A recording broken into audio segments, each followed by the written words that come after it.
All right, now joining us in the broadcast, we've got Mr. Ron Alido, who's a former U.S. military officer, a former CIA contractor, and a former intelligence and operations officer at the Pentagon. He's currently the chief executive officer of the Miami Intelligence Agency. Mr. Alido, thank you very much indeed for joining us here on WION. Now, there are statements that are coming out from Donald Trump. You know, sometimes he says we've got complete control over the Iranian skies, by saying that he seems to be suggesting that the Americans are also very actively involved in these attacks. And then he later goes on and says that he has not made up his mind on whether to join this war or not. In your assessment, looking as to how things are unfolding, what do you think is the level of American involvement in this war? Well, I don't think that the United States was involved from the beginning. Just like Secretary Marco Rubio said on his statement.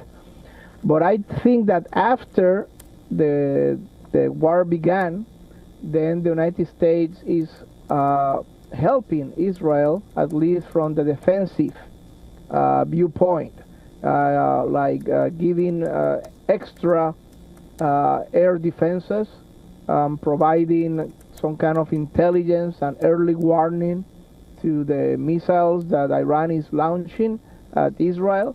So I don't think that the United States was involved at the very beginning, but I think that obviously now they are, the United States is involved, at least from the defensive or path, if you want to call it, way, helping into the defense of Israel. So I think that is involvement right now, happening right now. Right, so the Americans are involved in the defense of Israel, so they're shooting down the Iranian ballistic missiles that are being fired at Israel. Now, I want to draw your attention to a report by the Wall Street Journal, which says that the air defense interceptors of the Israelis given by the Americans are running low in their supplies. We do not at this moment know as to how many ballistic missiles the Iranians actually have in their arsenal. But the fact that in the course of the last 6 days, the Israeli interceptors, which have done a pretty good job, they seem to be running low. What does that, indicate to you? Well, I think that Iran have launched several waves of missiles, some of them very sophisticated missiles at Israel. And obviously, it's a very different game when you are defending from very rudimentary rockets that Hamas is sending at you, that when you are defending against very sophisticated missiles that Iran is sending. And it's sending many, many missiles. And obviously, that is right now having a cost, a very strong cost into the Israeli air defenses. I heard that Israel can only sustain this kind of defenses for about 2 to 3 weeks because right now they are expending so much, and these defenses are very very sophisticated, very expensive ones, and obviously they have to use it. Even if Iran is using a sophisticated missile, or Iran is using a drone, or is using another missile that is not so much sophisticated, they cannot tell. Right. So they have to shoot all their defenses, and that is causing right now the estimated depletion of the air defenses of Israel. Right. Now, in just the last few hours, there are reports that have come in that the United States of America is moving its third aircraft carrier into the vicinity of the state of Israel. It is the USS Gerald Ford that is now being sent for the defense of Israel. Is this a preparation of the Americans who are trying to mobilize to try and enter into a war? Or is this more a sort of a defensive posturing to try just shoot down the Iranian ballistic missiles? It can be one of the three things. It can be just intimidation. It can be just to intimidate and to play some kind of psyops into the Iranians, like we're here, we're ready to attack. But even perhaps the United States will not attack. Nobody knows. It can be also to play a more active role into the defensive shield around Israel, to reinforce the Iron Dome and to reinforce the air defenses, to take just a defensive posture and to make sure that less Iranian missiles reach their targets in Israel. Or the third option, it can be there as a preparation for offensive kinetic operations. That will be obviously when the United States attack directly Iran and joins Israel in offensive operations. Obviously, that will be the most dramatic of the three, and that will mean that Trump sent the United States military to join Israel into offensive operations. And that will be obviously the most dramatic of all options. Right. Now, the American position has been shifting under Donald Trump. A week ago, he was talking about negotiations, even though Rising Line had been staged by the Israelis. But today he says something completely different. He says that his patience has worn out and that the deal it's difficult to see as to how negotiations can happen. Now, the Iranian Supreme Leader, Ayatollah Ali Khamenei, has also said something important in his address to the nation, where he has said that Iran will not surrender and has warned that any U.S. military intervention will result in irreparable damage for the Americans in the Middle East.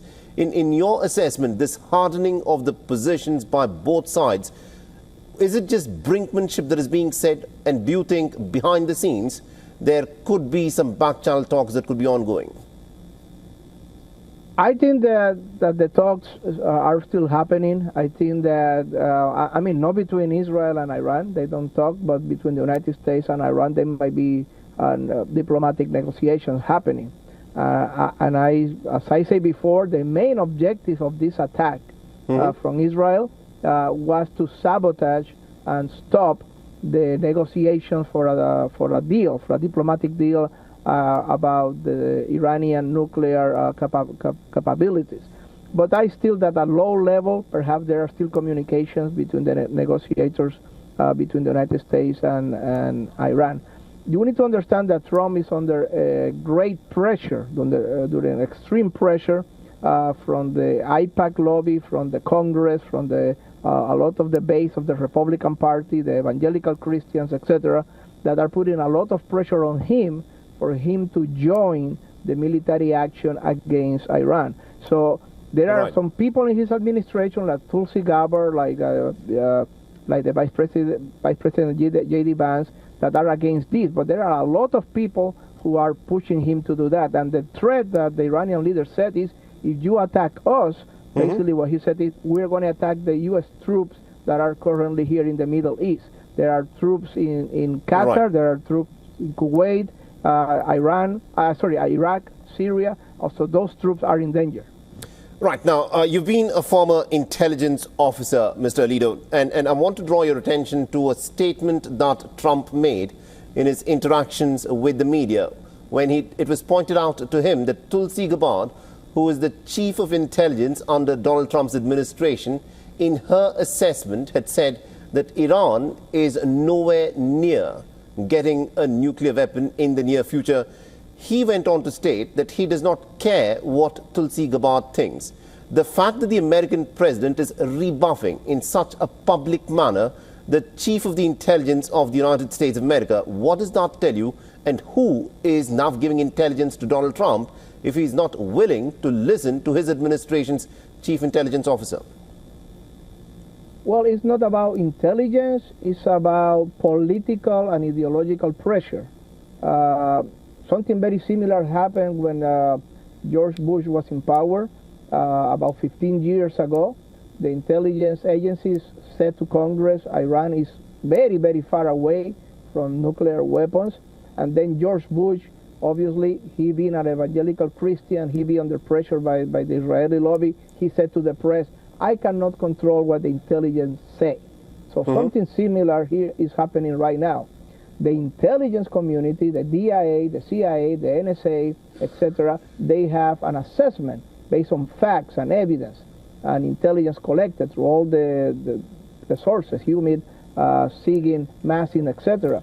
But the ideological faction, the politicians, the pressure from the Congress, from the evangelical Christians, from IPAC, from the Israeli government is pressuring Trump to change his course and attack Iran. So Right. he's not talking from an intelligence and evidence fact viewpoint. Tulsi Gabbard is. Tulsi Gabbard was. And he's talking based on evidence and based on intelligence. Trump is talking based on ideological position, Right. political position, and external pressure from Congress and from the Israeli lobby. Indeed. Mr. Alido, do continue to stay on with this. There's another important aspect that I want to discuss with you. Meanwhile, let's take a look at some breaking news that has come in, where the United Nations Security Council will convene on Friday to discuss the raging hot war between Israel and Iran. This, of course, would be the second session that has been requested for by Iran, and it has got support from Russia, China and Pakistan. Meanwhile, sources have revealed that foreign ministers of Germany, France, Britain and the top EU diplomats are also set to hold nuclear talks with their Iranian counterpart on Friday.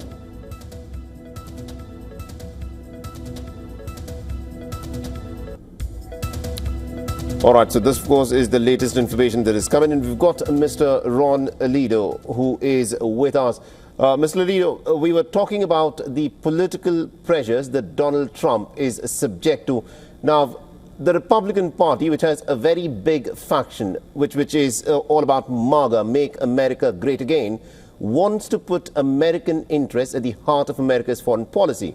So there are a lot of people within Donald Trump's followers who say that America should not be getting involved in a war that does not concern us.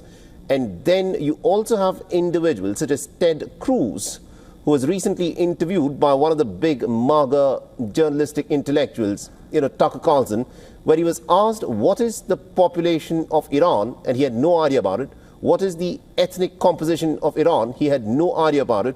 But he is someone who is very enthusiastic about the United States jumping into this war against Iran. Why is it that we see these American politicians who have no idea about a nation but want to go on war against it? There is a big divide within the Republican Party. There is the establishment Republican Party, let's call it that way.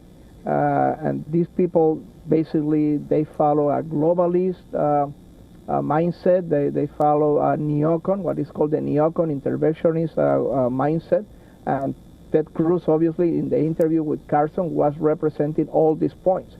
Also, Ted Cruz, as the same as many politicians and Congress members, Republican Congress members in Washington, received great amount of money from AIPAC, from the Israeli lobby, and they are under threat.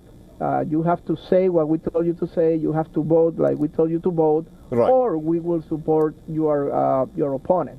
In the other hand, there are the paleo-conservative, non-interventionist people like Pat Buchanan, like Tucker Carlson, like Rand Paul, etc. And they are basically the base of the America First movement, of the MAGA movement, and they are opposed to interventions abroad. They want President Trump to focus all his attention, all his energy on solving the economic problems and social problems of the United States. So there is a big divide inside of the Republican Party between the neocons, globalists, against the paleo-conservative MAGA people right now. Interesting. Thank you very much, Mr. Ron Alido, for joining us with that perspective there. My pleasure. Thank you. For all the latest news, download the WION app and subscribe to our YouTube channel.